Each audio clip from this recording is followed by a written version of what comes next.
The conflict in Ukraine is still raging this afternoon. We understand Russian soldiers getting closer to the capital, Kiev. Meanwhile, in NATO, a meeting in Brussels. We do expect some live comments from them this afternoon. And then you have our government, which has asked Russia to withdraw from Ukraine immediately. There's a huge amount of diplomacy, but it is true that a conflict like this could redraw the diplomatic map. Dr. Sara Pienaar is an expert on Russia, a former national director of the South African Institute of International Affairs. Dr. Pienaar, good afternoon to you. Our country's had a long relationship with Russia, particularly since 1994. We're now calling on Russia to withdraw from Ukraine. How do you think the Russians will view our statement?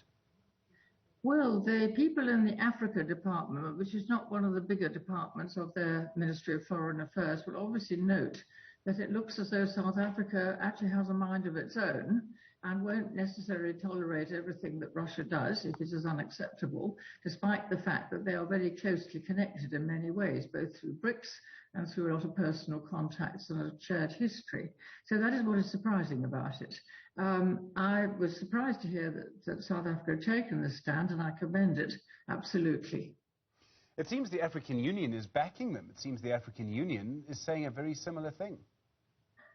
That's very interesting to know. In a way, they tend to want to speak as one voice, and indeed it is good that they do so.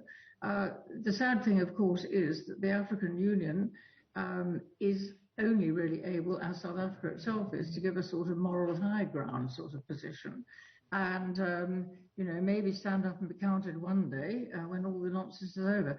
But, of course, the OAU should condemn this. It certainly would not, you think of the many border disputes in our continent, it is only right that they should condemn the sort of brutal attack that is going on at the moment between, you know, one nation and another in Eastern Europe. We don't do a huge amount of trade with Russia. I think we actually do a lot more trade with the United States. But some of our businesses do have a lot of capital wrapped up in Russia. Could that be at risk in any way because of our reaction? Well, no, absolutely not. I mean, they're going to get condemnations from all around the world, and that would not in itself cause, you know, we have invested over more than 20 years now, considerably, particularly in the mining industry, and in some of the consumer goods too. But no, it wouldn't in any way bring down, you know, trouble upon their heads or make any difference whatsoever. We've seen in the past that China, for example, can force a country to either choose China or Taiwan. And if you don't choose China, you will suffer. Russia's economy is much smaller than China. Does that give it a lot less power in a situation like this? You can't be forced to choose Russia or against it. I don't, the Chinese analogy is not one that applies in the situation between Russia and the outside world, because China's economy is a very different thing, and you know, China operates at a much higher level, as you rightly say, in world economic affairs. The thing about Russia, and where Russia has everybody else absolutely over a barrel, is that it provides a great deal of the oil and natural gas, certainly that Europe, Central and Western Europe, rely upon, you know, for their everyday life. And as you probably are aware, or we know here too, that the petrol prices have gone through the roof, as they have done everywhere in the West, because everyone is afraid that the Russians may either not be able or be unwilling to continue to feed us with what we need by way of energy. And that is where they have us over the barrel, and that makes it quite different, in fact, from what China might do in a similar position. It's very interesting to see what happens and how this actually develops. It also then goes to what is Vladimir Putin's motive, President Putin's motive. He said he didn't want to occupy Ukraine, but he also said he wouldn't invade Ukraine and then did. What do you think he wants to do? Well, I don't know. President Putin seems to have become very obsessed in the last 2 weeks or so by his version of the history of Russia and the surrounding states. And although, you know, there are 2 points there that really make Ukraine particularly vulnerable to this worldview that he has and is shared by many Russians, certainly. One is that Ukraine is, you know, a rather indeterminate place that has only been a state since 1991. It didn't exist before. It was a region in the Russian Empire, and prior to that it was part of the Polish kingdom, and it didn't ever had an independent existence before.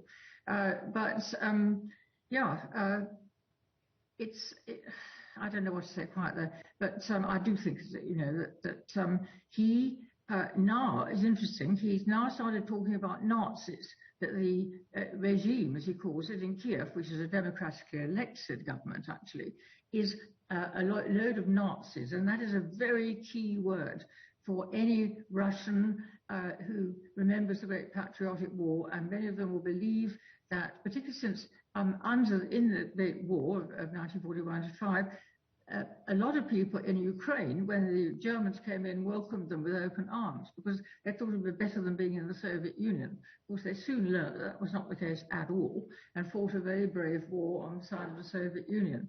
But he's now playing, you might say, the Nazi card to prove to people that the present regime in Kiev has to be got rid of, and presumably it will be replaced, as in Belarus, with a leading individual and a whole government that will be, do what Russia said, be a puppet government, basically.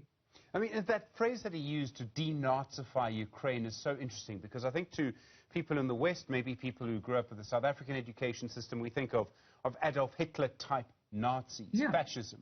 Is that what he means? Is he really saying that President Volodymyr Zelensky, stand-up comedian of all things before he became president, exactly. Is he really saying that he's a fascist? He's saying they're Nazis, which is even different again. Nazi is the very worst word you can use. And so, it's a complicated history, but both towards the end of World War I, in about 1918, 1919, and again when the Germans invaded in World War II with Hitler, Ukraine was offered some sort of quasi-independence under German support. And in World War I, in fact, it took the Soviet Union a couple of years to defeat a German-backed Ukraine, which of course stopped being German-backed when the Germans lost World War I. But then there was still a fight. In World War II, both at the beginning, as I've said, many Ukrainians temporarily welcomed the Germans in. And at the end of World War II, when the Germans were defeated and the Soviets had chased them right out of the Soviet Union and back towards Berlin, there were die-hard Republicans who often used a sort of Nazi or fascist language, shall we say, in their sort of independent struggle, but they were not in fact fascists. They were fighting for Ukrainian independence. And it took about 1949 before they were fully defeated by the Soviet regime. So that's why his word Nazi is very, very dangerous. It's the worst and most evil thing that any sort of Russian, I would think most other people in the Soviet Union, could possibly think of, as in fact with us.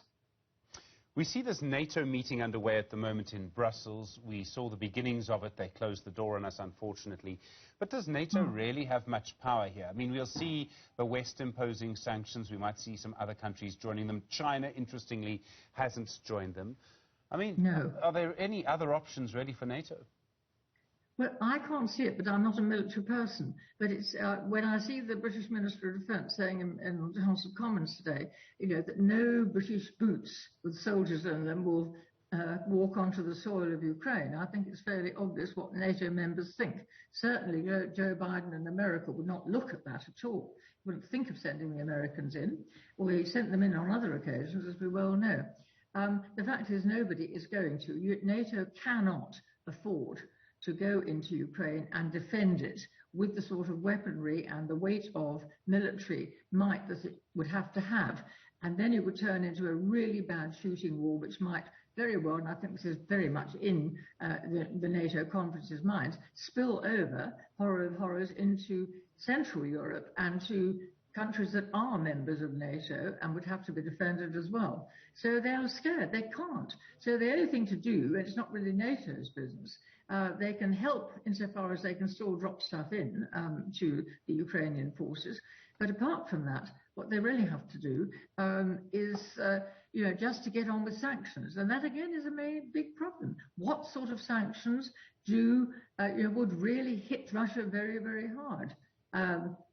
There are all sorts of suggestions there, but none of them, it seems to me, when you're sitting on a war chest of $600 billion, which Mr. Putin is, for exactly this type of situation where heavy sanctions are imposed, he can do that. He's got all the oil and the wealth of under the ground, to build up his resources as he has done, and I don't think any real sanctions could do much. Certainly not for the government of Russia. It can target individuals and make life difficult for them, yes. Dr. Sara Pienaar, really appreciate the time. Thank you. As you can hear, an expert on Russia and Ukraine and former director of the South African Institute of International Affairs. Thank you very much indeed.